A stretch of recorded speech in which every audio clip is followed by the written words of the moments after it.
So I was able to recently explode this e-commerce brand to roughly $286,227 per month in revenue just with Google Ads alone. And in this video, I want to show you exactly how I made this happen. Now, this is a very interesting case study because this is a brand under my Google Ads agency, Euro Marketing, which I just began working with roughly 23 days ago. And this is super important because a lot of the times, most e-commerce brands think that Google Ads is a time-based platform. Therefore, it's going to take weeks, months, and maybe even a year or two to gain sustainable results. That is far from the truth. And this case study is a perfect example of how to make it happen. Now, for this case study, I'm covering a brand which is in the home and kitchen niche, specifically selling home-related products like bedding products, etc. And it is an e-commerce business which has been running ads since 2023. So if we go back to their ad account, first of all, we can see in the past 23 days, so October 1st to 23rd when I'm recording this video, we are currently up 25% in revenue. The ROAS is a 3.15x, which is up 3.18%.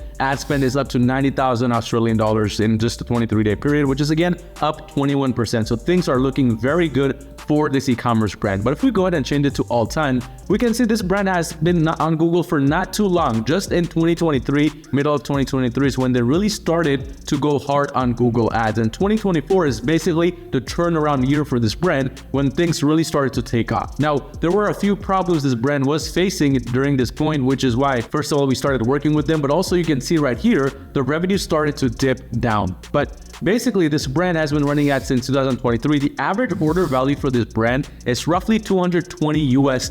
So although the ad account is in Australian dollars, everything else is in US dollars within this case study. It's a mid-ticket store that has a fairly decent average order value with a break-even ROAS of around a 1.5x. And originally, when we began working with this brand, they had one major goal. It was a 3-month goal when we started working with them end of September, so September 30th. They wanted to be doing $1 million a month in total. So not just Google Ads, but by December, they wanted to be hitting these numbers right here. And at that point, when they actually came to us, when we started actually working with them, they were doing roughly $400,000 per month to $600,000 per month, of which Google was only driving 30% of the total revenue. So again, if we go back pre-September, so basically May, June, July, August, we can see that the total revenue was around $150,000, $170,000, all the way up to $200,000. But basically, because they were doing $400,000 to $600,000, it was only 30% of the total revenue, which was not a great deal. And as a result, they were heavily focused on Facebook ads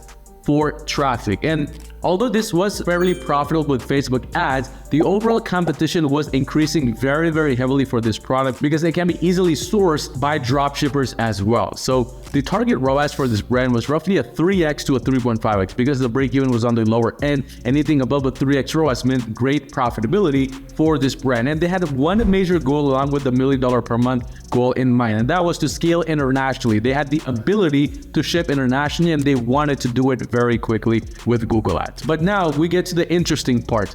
Although there was a lot of social traffic that was leading to Google Ads sales because of the back-end strategy, the main strategy behind this approach before we began was to drive as much traffic as they could with Facebook ads and use Google Ads sort of as a secondary platform where they could get all of those potentially lost sales. They could retarget, they could do branded search, etc. And although this was an ideal approach, it was working. As we saw here, the sales were starting to go up during that time. They eventually hit this plateau in May and early June, basically, where things started to dip downwards and they didn't know what to do with it. This was mainly because they were heavily focused on the retargeting side of things. They had just a lot of branded traffic coming in, and as a result, the algorithm had no way of going after cold traffic. It had no way of expanding the audience to further scale the brands. In most situations, what the Performance Max campaign or the Smart Bidding campaign will do is it will over prioritize branded search. That's exactly what was happening here because that's what, first of all, what they wanted to achieve. But second, because it was lack of really buying intent-based horizontal scale, there was too much of a reliance on those hot traffic and warm traffic audiences, and they were getting fully reached way too quickly compared to the Facebook ad spends. But because of how their strategy was initially, which was not that that great. That's why they were forced to just heavily rely on the retargeting side of things. Now, here's the strategy they had before we actually began work. A lot of their campaigns were just a standard shopping plus a performance max campaign approach, which, as I mentioned, was 80% branded traffic. And because there was a lack of new audiences, there was a lack of just going after cold traffic, it was leading to that slowdown. So if we go back to the Google Ads account and specifically look at the time period before we began work, so we started work in September 30th essentially. So if we look from basically July all the way down to maybe the end of September or before we began work on September 30th, so September 29th, we can see that overall their campaign strategy, it was a bunch of standard shopping and performance max campaigns right here, along with a little bit of a search campaign. So if we look right here, there was a search campaign running. It was a ROAS that was below what their target was, 2.87x, and that too with a lot of retargeting or a lot of branded search, which was not ideal. They had all of these different types of campaigns running right here with standard shopping, performance max, and they were also, the agency they were using was trying out different kinds of YouTube campaigns, demand gen campaigns, when there was really no necessity to launch these. Because what you want to understand is anytime you try to do horizontal scaling in this manner, you need to first have something established that's already working. If you are just relying on branded search, the majority of your traffic is coming from just maybe one search campaign or maybe one or two performance max campaigns. Well, in that situation, your brand is not ready to scale to demand gen, because all a demand gen or a YouTube campaign in most situations will do is it will go after just traffic that's going to generate demand. It's going to be traffic that just walks in the door and then leaves most likely. Realistically, they were really wasting money trying out these different campaign types when they didn't even really have an established approach first. And again, lack of new audiences was causing majority of this. The YouTube and demand gen campaigns, not only were they just not necessary at this point of time, but also they were lacking proper copy. The search campaigns that they did have running here, some of them were cold traffic focused. However, the reason why the return on ad spend, like for example, with this first search campaign, which was cold traffic, the ROAS was not high, was because they were not properly doing ad copy testing. So if we go inside this campaign right here, go over to the ads, we can see all of these ads essentially had the same kind of approach to them. And although the CTRs were fairly good, it was just not profitable enough. So if we go in, add a few columns, and we can see exactly what I mean. So conversion value over cost column, conversion value column, we can see in total the ROAS, well, even with high CTRs, was just 2.28x, 1.91x, etc. Some of these did have a good CTR, but again, it was not optimized enough where the Google Ads algorithm could only focus on these because nobody had gone into get rid of the bad ad copies and whatnot. So these are essential things when it comes to your strategy, which you have to be focused on in order to really scale the brand further. And when I looked at this account, there's only one thing that came to mind. This strategy is all over the place. There's over-reliance on bread, and there's little stimulus for the algorithm. If you're just focused on branded traffic, the algorithm is not magically going to go out and start finding cold traffic audiences if you don't tell it what to do. But that's where we now came in after doing a full audit, which, by the way, if you run a brand doing $1 million a year, you need extra help scaling your brand to the next level, and you would like a free audit as well along with it, go onto my website at yourmarketing.com and schedule a free call with me, and let's see if we can potentially work together and make that happen. But after we came in, we shut off all of the unnecessary campaigns because during that time, as I mentioned, the strategy was all over the place. If we look at how many total campaigns were spending money, there were roughly 23 different campaigns that had spent money during this time period. They were not needed and they were just wasting the money, just causing a lot of chaos within the ad account. So what we did essentially when we began work in the first 23 days is we approached it with a simplification approach. We shut out those 23 campaigns because most of them were unnecessary, most of them were just wasting money, and we narrowed it down to just 12 different campaigns. That's always the first step we take, no matter what account we start with. The step number one is simplification of the account, because this gives the algorithm now room to breathe. If you have too much activity, if you have too much chaos, it's not going to be able to do that. So that's exactly what we did, but we didn't just randomly shut off all the campaigns which we wasn't making any money. We kept it in a way where now we wanted to focus more on cold traffic. So what we did is we did 60% cold traffic approach, where all of the campaigns that were running, we wanted 60% focus on cold traffic. So we went in, made the necessary changes and adjustments to them so they went after cold traffic, and we excluded any types of branded search related keywords or whatever branded traffic it was going after. And we left 40% of the campaigns here based around retargeting and branded search. And this actually, just within this 23-day period, increased caused an increase in cold traffic keyword attribution. Now, what I mean by that is, if you go inside your all campaigns dashboard right here, going over to the insights section on the left-hand side and click insights, you can do this within your ad account, by the way, to see if your strategy is ideal. And in the last 28 days, what you want to do is you want to scroll down within the insights section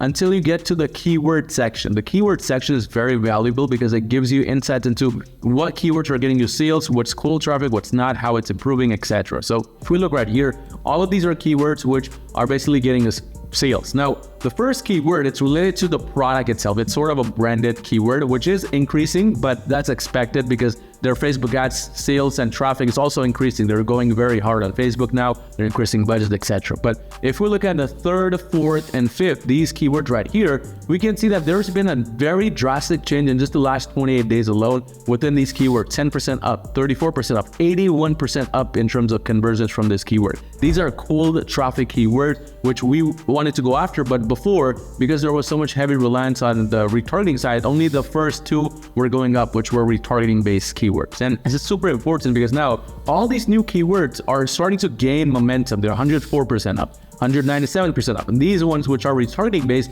it's down, which is exactly what we want because we don't want to just focus on branded traffic. And that's exactly why we did the 60-40 split right here. So this is going towards where we want, where now we're focused more on cold traffic. And one thing we really tested here was an approach I like to call the all versus the feed only approach. This has more to do with the performance max campaign side of things, but this is an approach which works wonders. Well, because this brand right here, before we began work, it was actually only focused on adding a bunch of asset groups to the performance max, came in with a bunch of images, which is this one right here. That's what the previous agency had done. And this was the only asset group running within this PMAX. Now, this can work great, but think of this approach like basically you telling Google, hey Google, here's my money, go out and find something that works for me. Because realistically, you don't know why this asset group is working if it is working, which means you don't know if it's because of this third image right here, which you have, or is it because of these search themes you added in, or is it because of these audience signals? There's a lot of unanswered questions that come about with this approach, which I personally don't like. That's why we introduced this feed-only approach, and the results basically speak for themselves. So if we go ahead and click table right here, we can see how both of these are doing so far in the last 23 days. So if we look right here, the first one, which was what the previous agency had started, it's running at a 2.66x ROAS. We did not touch it. We didn't really do anything to it besides just optimize it in a general way. The second one, which we started, is running at a 3.16x ROAS. CTR is much lower, but it doesn't matter. It's more profitable. We're spending a good amount of money. The conversion rate is lower. However, notice the difference between the cost per conversion. These are all important metrics, which at the end of the day is what we want. We don't care if conversion rate is low. We don't care if the CTR is low because we can't take those to the bank. We can only take the ROAS to the bank. And here, because we tried this approach, we now figured out that the feed-only approach works the best, which we would have never known if we had never tested it. But the end result of this, basically what happened during these 23 days, if we now go back and look at the results one more time, we can see that comparing it to the previous time period, there has been a drastic change in basically everything that has been running inside here. So again, went all the way down.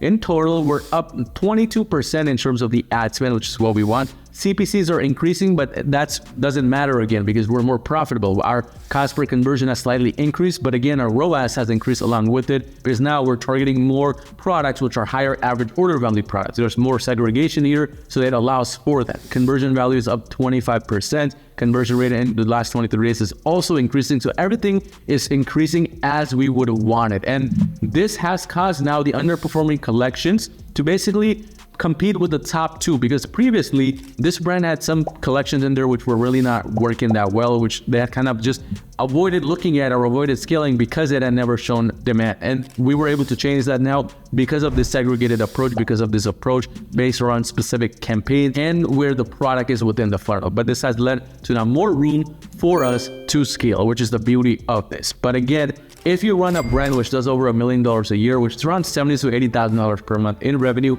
you sell legal products, we can help you scale further with Google Ads, and we take care of everything Google Ads related for you. So go on over to my website, the link is in the description below, and schedule a free call with me, and let's even potentially see if we can even work together to make that happen.